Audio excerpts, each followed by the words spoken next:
Қайырлы күн, менің құрметті оқырмандарым. Бүгін ұнтақ жармасымен печенье жасаймыз.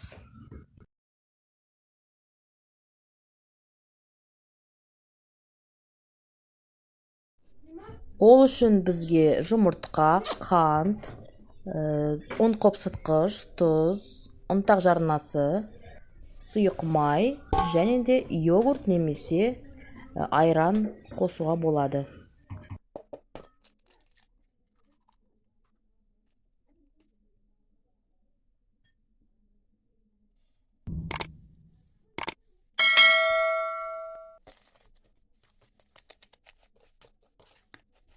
Жұмыртқа, қант, тұзымызды біріктіріп араластырамыз.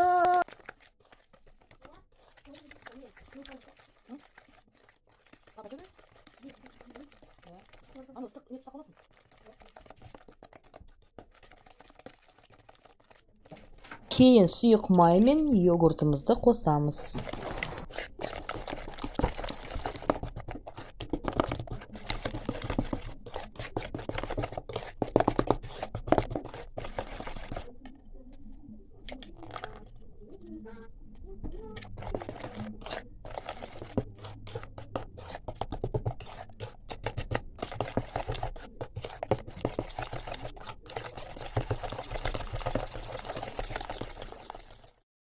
Қамыр қопсытқыш пен ұнтақ жармасын қосып араластырамыз.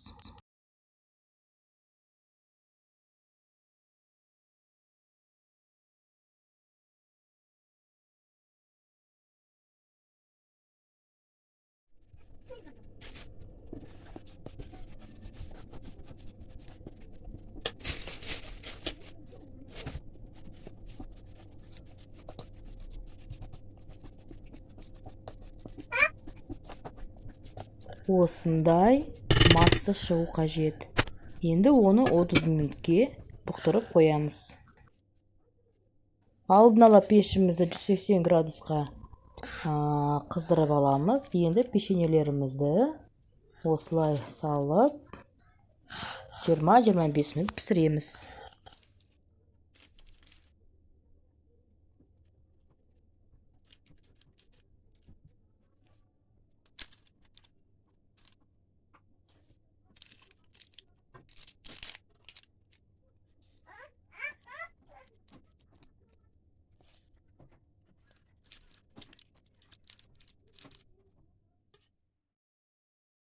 Печеньелеріміз дайын болды.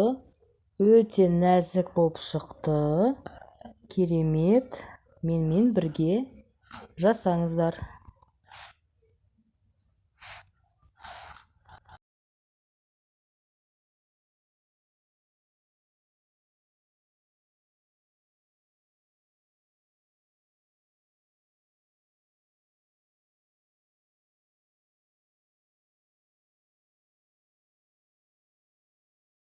Баршаларыңызға ас болсын.